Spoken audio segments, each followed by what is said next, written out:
So beautiful out here. And the other two plants are over that way. So even though everything else has died down, we still have these beautiful plants that we can enjoy. So hummingbird in the pineapple sage. I'm so happy to see it. You don't see hummingbirds in the fall. Pretty amazing. Hi everyone, Masala here from Learn to Grow. I hope that you guys are having a great day. I'm in the Pacific Northwest Zone 8. I'm going to be planting our garlic today. We're about 3 weeks away from hitting our first day of frost. So if you're planting garlic, you want to get them in the ground at least 2 weeks minimum or more before frost hits. That way, they'll have time to root into the ground before it freezes. They will stay dormant so they won't put out those green shoots. Now, depending on where you live, if you live in a colder climate, you might want to mulch your garlic, about 2 to 4 inches of grass or dried leaves to keep them from freezing throughout the winter. It's pretty mild here in the Pacific Northwest, although the forecast is supposed to be cold again like last year. We hit the teens last year. I think we hit up to or down to 13 degrees.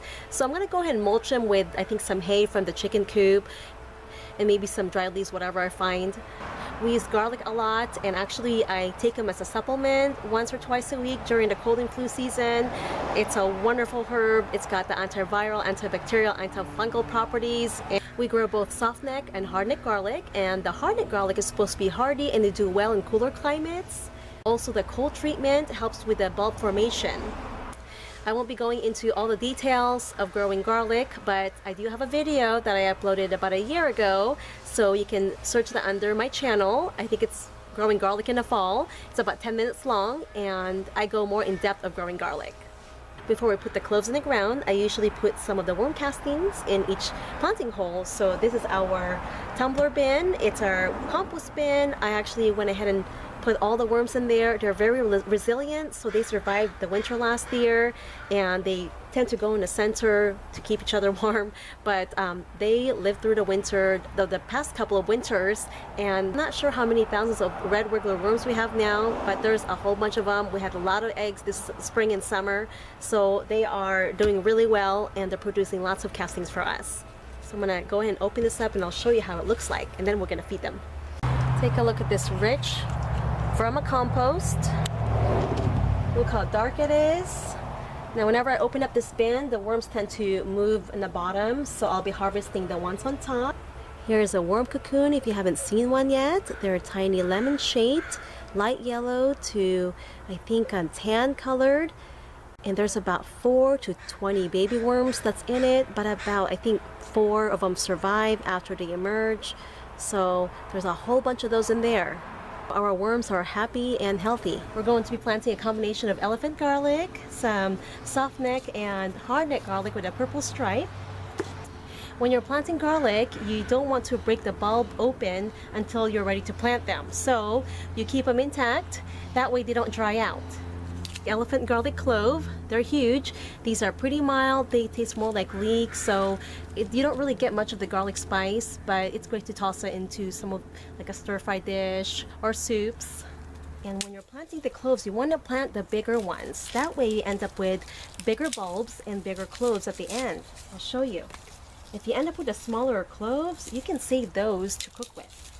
So here's an example. So here's a small and a bigger one. So I'm going to be planting the bigger clove so we get bigger garlic at the end.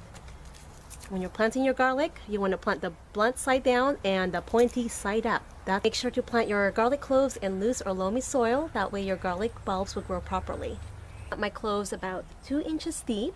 So I'm going to go ahead and put some worm castings in there. Put my clove. Bury it back up. And I like to space them out at least 6 inches apart. That way they have enough room to grow. So just like that. That's how simple it is. Okay. I'm going to go ahead and finish up and plant the rest of these garlic. My camera's about to die. It looks like it's the battery light's blinking, so I have to go. Anyways, after you're done planting garlic, you can mulch them about 2 to 4 inches of dry leaves, grass clipping, whatever you have. I'm going to be using some hay from the chicken coop, so it's got a little bit of chicken poop in there, but that's okay. Over time, the nitrogen in the chicken poop will break down by next year. So let me know if you guys are planting garlic or whatever else you're planting this fall.